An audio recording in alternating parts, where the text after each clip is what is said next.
I wonder what's down in this cave. I bet there's treasure hidden somewhere. What was that? Oh no! Dave, help! I'm surrounded by lizardfolk. Wait, what are you doing? It is cold in these caves, and you're like little bonfire with legs. So we stand next to you and keep warm. Oh, I see how it is. You don't care about my brains or personality. You only want me because I'm hot.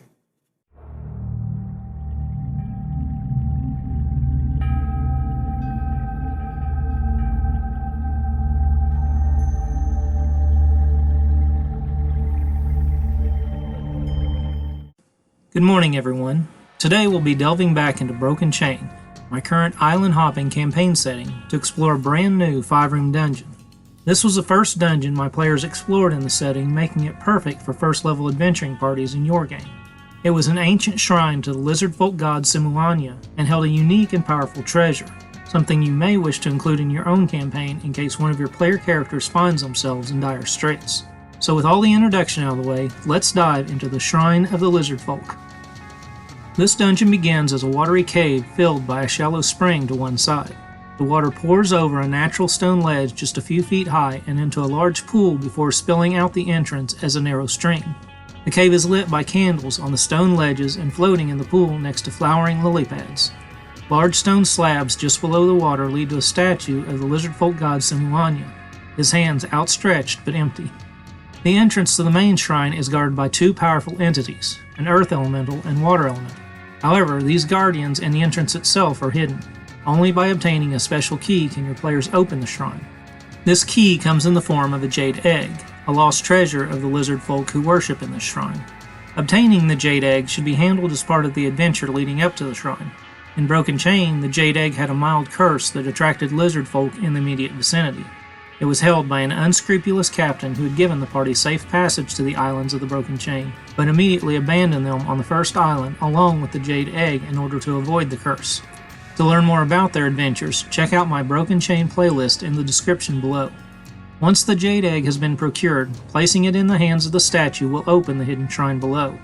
The water elemental moves away from the flowing spring while the earth elemental exits the ledge, creating a dry opening in the stone that leads down into darkness. Below is another pool of water deep enough to safely dive into, opening up into a wider cave lit by phosphorescent moss. The party can exit the pool onto a bank of muddy stone. This narrow bank extends all the way around the pool with dimly glowing moss dotting the cave walls. Giant docile dragonflies hover over the pool while blind cavefish swim lazily in its waters. The wide section of the bank separates the entry pool from another body of water, but reaching this second pool may not be easy. As soon as the party heads for the other pool, a sticky pink tendril extends from the ceiling, pulling them back. Initially, this encounter should be handled merely with narration. The party members who approach the water are attacked by the tendril and briefly snatched up before being released near the first pool. As your PCs begin to strategize how to get to the next chamber, opposing strength checks can be used as necessary.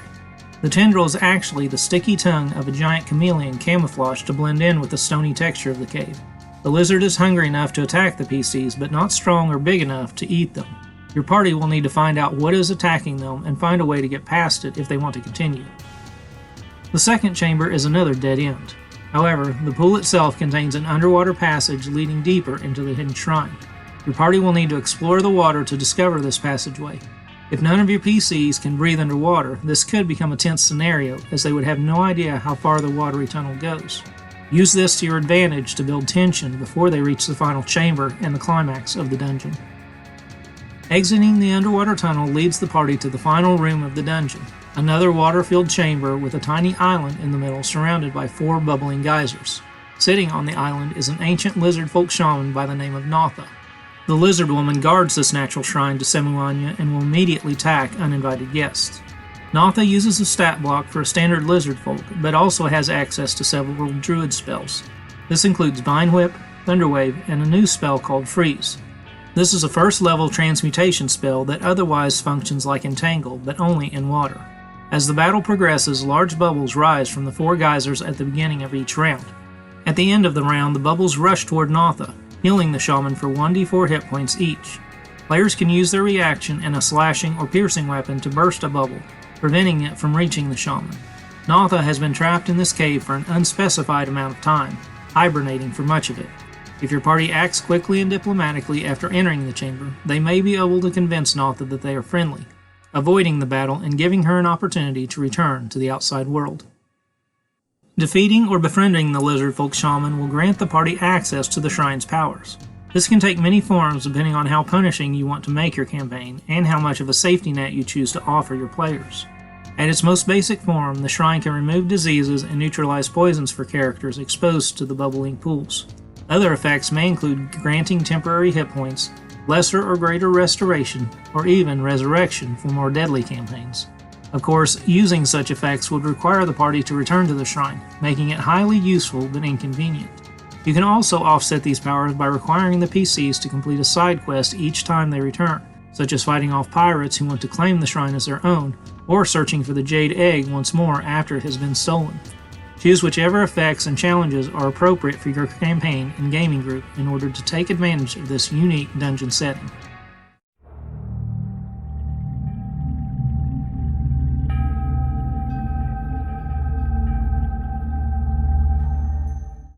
That does it for this episode. If you need a dungeon that offers your party both a challenge and a long-standing boon, the Shrine of the Lizardfolk may be just what the Dungeon Master ordered. Until next time, I'm David Watches. And I'm Nepal Man Diath. Can you guys back up a little? And thanks for watching. Special thanks to my longtime friend Bill Batchelor for creating the logo for this channel, and to Dylan Smith for the character art used in this and other videos. I couldn't have done it without them. For more gaming tips, check out these hot videos.